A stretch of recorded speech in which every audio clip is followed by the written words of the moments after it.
उसकी वजह ये है कि हम इसमें कोई शक नहीं कि हम बुरा तो लगता है लेकिन हम बेकारी तो हैं। और जो कौमें मांगने वाली होती हैं वो कभी तरक्की नहीं करती। आप जब उनसे पैसे मांगेंगे तो डेफिनेटली वैसी बातें करेंगे। इंडियंस जो हैं वो हमेशा से क्रेडिट लेते आए हैं अपनी प्रोडक्ट्स का भी और दूसरों का भी। कई लोग बहुत परेशान हैं वहाँ पे, कई लोग वहाँ पे आराम से, मुसलमान खुसूसन बहुत परेशान है कई जगह पे। उन्हें मस्जिद में जाने के लिए नहीं, खौफ आता है मस्जिद में जाने के लिए कई इलाकों में। वैल्यू नहीं, जो इंडिया है वो तो बहुत बड़ी ताकत है, इकोनॉमी है बहुत बड़ी। इंडिया की जो इस वक्त गवर्नमेंट है उनका सारा फोकस है मुल्क की तरक्की पे। वहाँ पे भी सारे मसाइल हैं, लेकिन सब अपोजिशन गवर्नमेंट मिल के किसी भी सूरत में किसी भी तरीके से मुल्क को कामयाब करना चाहते हैं। माशी पॉलिसियाँ अच्छी बना रहे हैं जिसकी वजह से उनसे बेहतर को माना गया है सबसे खतरनाक कंट्री। भाई कंट्री खतरनाक है इस वजह से नहीं कि उनकी आर्मी बेस्ट है, नहीं, क्योंकि ये लोग पागल है और लापरवाह है।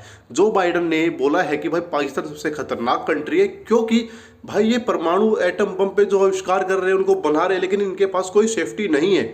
वो कह रहे हैं कि साले तो मरेंगे, हमें भी लेके डूबेंगे अपने साथ। तो सभी नेबर कंट्री ध्यान रखे। साथ में फिर पाकिस्तानियों से बातें पूछी गई तो उन्होंने बोले नहीं, हम तो बहुत अच्छे देश है, हम बहुत ज़्यादा तरक्की कर रहे हैं, सभी देश हमसे जलते हैं। वो इंडिया की तारीफ करते हैं, पाकिस्तान को बदनाम करने का बहाना ढूंढते रहते हैं। तो चलिए पाकिस्तानी लोगों से जान लेते हैं। बेसिकली सवाल मेरा आपसे ये है कि जो बाइडन अमेरिकन सदर का कहना है कि पाकिस्तान जो है वो मोस्ट डेंजरस कंट्रीज में शामिल हो सकता है अगर पाकिस्तान का जो एटमी प्लांट है, एटमी प्रोग्रेस है वो बिल्कुल स्टेबल नहीं है। आपको क्या लगता है कि जो बाइडन ने ये किस चीज़ को देखते हुए, टारगेट करते हुए ये बात है? जो बाइडन साहब ने माजी की गवर्नमेंट को सामने रखते हुए, क्योंकि हमने हमेशा से अमेरिका को उठा के रखा है, हमने हमेशा से अपने मफाद को नहीं देखा, अमेरिका के मफाद को पहले रखा है। तो जाहिर है जो कौमें अपने मफाद को सामने नहीं रखती, दूसरों के मफाद को सामने रखती है, तो वो लोग ऐसी बातें करते हैं। मुझे लगता है कि आपने जैसे बोला है कि पाकिस्तान एक रजीम के नीचे दबा हुआ है, वो है अमेरिकन रजीम।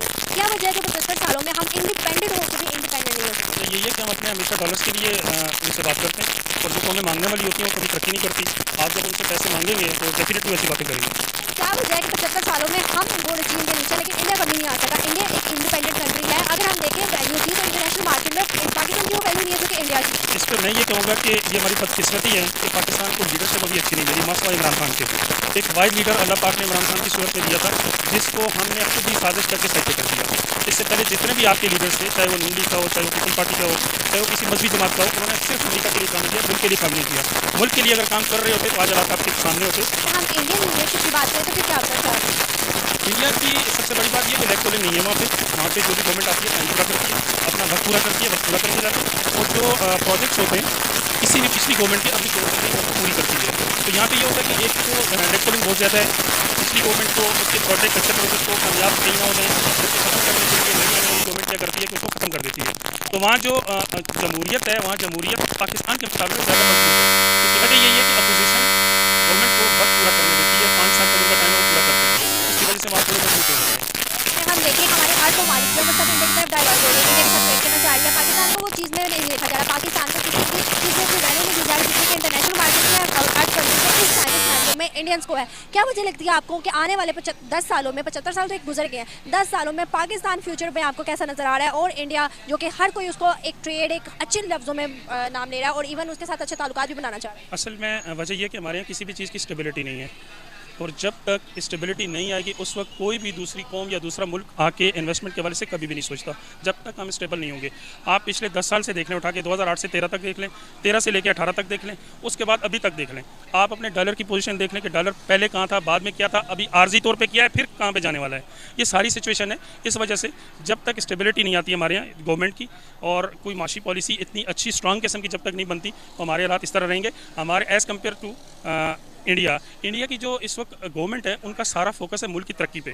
वहाँ पे भी सारे मसाइल हैं, लेकिन सब अपोजिशन गवर्नमेंट मिल के किसी भी सूरत में किसी भी तरीके से मुल्क को कामयाब करना चाहते हैं। माशी पॉलिसियाँ अच्छी बना रहे हैं जिसकी वजह से हमसे बेहतर है, और इंटरनेशनली लोग उन पर ट्रस्ट करते हैं। हम पे इसलिए नहीं करते कि हम इस वक्त कहते हैं ना, बदनाम हो चुके हैं कि हम पैसा भेजेंगे खा जाएंगे। अभी देखें तो सैलाब में पैसा आया, उससे पिछली दफ़ा सैलाब में पैसा आया, हर दफ़ा आया, लेकिन लोग ट्रस्ट नहीं करते कि यार आज हैं कल नहीं है कि गायब ना हो जाए। बहुत अच्छा लगा, thank you so much. American जो प्रेसिडेंट है जो बाइडन, उन्होंने बिल्कुल ये स्टेटमेंट दी है, मैंने रिसेंटली सुनी है। मुझे नहीं लगता कि उनकी ये स्टेटमेंट सच है, क्योंकि हमारे जो इदारे हैं, हमारी एजेंसीज़ हैं, वो हमें ये बताती हैं कि हमारा एटमी प्रोग्रेस शुरू से स्टार्ट से वो अच्छी रही है, और जो हमारे न्यूक्लियर वेपन्स हैं वो महफूज हैं। और जो फ़ौज मुखालिफ सहाफ़ी हजरात हैं, जिनमें हामिद मीर हैं, जो हमेशा से उनके ख़िलाफ़ बोलते हैं, लेकिन ये बात उन्होंने भी मानी है कि हमारे जो न्यूक्लियर वेपन्स हैं वो बिल्कुल महफूज हैं और उसमें किसी किस्म की अनस्टेबिलिटी मौजूद नहीं है। क्या वजह है जो इंटरनेशनल मार्केट में इंडियंस की वो वैल्यू है हमारी नहीं है? हमें हमेशा डिग्रेड किया जाता है किसी ना किसी वजह से, लेकिन उन्हें नहीं किया जाता। देखिए, ये तो वैसे भी इस टॉपिक के अलावा भी अगर हम देखें तो इंडियंस जो हैं वो हमेशा से क्रेडिट लेते आए हैं अपनी प्रोडक्ट्स का भी और दूसरों का भी, सियासी मामलात के अलावा भी। अगर हम इकॉनमी के एतबार से देखें तो वो हमारी प्रोडक्ट्स जो बाहर जाती हैं दुबई में, दीगर ममालिक में, तो उनमें उनका टैग, वो अपना टैग लगा कर आगे उनको पूरी दुनिया में सेल आउट करते हैं। इसमें एक तो हमारे अंदर इतना कॉन्फिडेंस नहीं है कि हम इंटरनेशनली अपने आप को इतना स्टेबल करें और हम आंखों में आंखें डालकर उन्हें बताएं कि हम भी बहसीते कौम पावरफुल हैं। देखिए, पाकिस्तान एटमी कुव्वत तो है, सबको पता है। और जो मैंने आज मेरी नज़र से भी गुजरा बाइडन का बयान जो है, तो मैं समझता हूँ कि बिल्कुल गलत है। ऐसा नहीं है। पाकिस्तान जो है वो बड़ा स्ट्रॉन्ग जो है, हमारे जो कि एजेंसीज़ हैं, हमारे इदारे हैं, वो बहुत उनका स्ट्रॉन्ग होल्ड है। और ये कोई इतना मामूली चीज़ नहीं है, एटमी पावर बहुत बड़ी चीज़ है और इसीलिए 5वीं 6ठी ताकत है पाकिस्तान। तो खान साहब का जो बयान है बिल्कुल बहुत अच्छा बयान है, मैं उसको सेकंड करता हूँ। बल्कि आज मियां नवाज शरीफ का भी बयान आया, वो भी है, बिलावल साहब का भी आया। तो बिल्कुल हम जो है इनके साथ हैं, जो अपनी हमारी पॉलिटिकल लीडरशिप है। वजह है जो बाइडन अमेरिकन जो कि सुपर पावर है, अब वो हमें डिग्रेड करते हैं बट कभी इंडिया को नहीं किया। क्या वजह है जो कि हम सब कॉन्टिनेंट से एक साथ ही अलग हुए? उसकी वजह यह है कि हम, इसमें कोई शक नहीं कि हम, बुरा तो लगता है लेकिन हम भिखारी तो हैं। हम मांगते हैं, हम IMF से मांगते हैं, अमेरिका सबसे मांगते हैं। तो ज़ाहिर है फिर वो हमारी वो वैल्यू नहीं है। जो इंडिया है वो तो बहुत बड़ी ताकत है, इकोनॉमी है बहुत बड़ी, तो उसके मुकाबले में तो मतलब सच है, लेकिन कड़वा सच है, हमारी वो वैल्यू नहीं है इंटरनेशनली। लगती है जो कि जो बाइडन ने ये बात कही है, इसकी वजह क्या एटमी कोई वजह है जो कि उन्होंने टारगेट किया, या फिर इकोनॉमी से रिलेटेड भी हो सकती है? मेरा ख्याल है इसके पीछे जो मैं समझता हूँ ना, ये लॉबी है। इसराइल की लॉबी हो सकती है, इंडिया की हो सकती है। बाकी एक हमारी जो इकोनॉमी है वो आज की तो ख़राब नहीं है। तो असल चीज़ यही है कि वो ये पीछे ये लोग हैं। आपने कहा इंडियन लॉबी हो सकती है, अमेरिकन लॉबी हो सकती है। अगर हम बात करें 75 सालों की, तो 75 सालों से हमारे मुल्क में क्राइसिस ज़रूर है। कभी स्टेबल होता है, कभी अनस्टेबिलिटी आ जाती है, ज़्यादा अनस्टेबिलिटी है। अगर हम देखें तो आपके सामने पाकिस्तान की या पाकिस्तानियों की इंटरनेशनल मार्केट में वो वैल्यू नहीं है जो कि इंडियंस की है। इस बारे में फिर आपकी क्या राय है? क्या वजह लगती है जो कि इंडियंस हर बार हमारे लिए इंडियन लॉबी चलाते हैं जो कि उनकी वैल्यू हमारी नहीं? देखिए, उसकी वजह ये भी है कि हम बहैसियत कौम हम लोग बहुत ज़्यादा डिवाइडेड हैं। हमारे बीच में ये जो देखो ना, जैसे कि लिसानी तौर पे हम लोग तकसीम हैं, उसके अलावा हमारे बहुत से मसाइल हैं।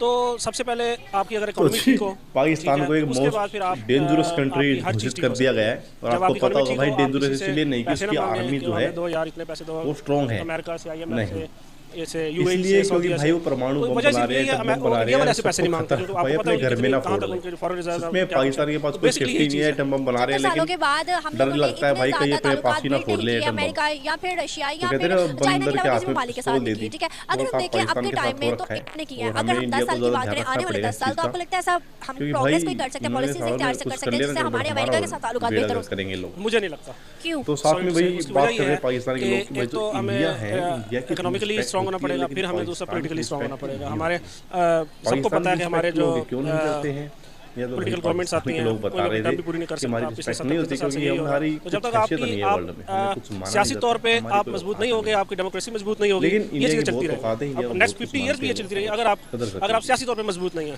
तो जी आप इसके बारे में क्या कहोगे? हम अमेरिका के कहने पे नहीं चल सकते। हमारा अल्हम्दुलिल्लाह हमारा एटमी प्लांट बिल्कुल सेफ है, साउंड है और उसमें किसी किस्म का कोई खतरा नहीं। तो जी पाकिस्तान को एक टेररिस्ट कंट्री या फिर बोले तो खतरनाक कंट्री घोषित कर दिया, लेकिन भाई घोषित कैसे किया? आर्मी की वजह से नहीं, एटम बम। भाई ये लोग अपने घर में पाकिस्तान में एटम बम बना रहे हैं, लेकिन हो सकता है भाई उस बम को अपने ही घर में क्यों ना फोड़ ले। इसलिए पाकिस्तान में बहुत खतरनाक कंट्री कहा है, कहीं अपने बनाए हुए बम अपने ही देश में ना फोड़ के अपना बेड़ा गर्क कर ले।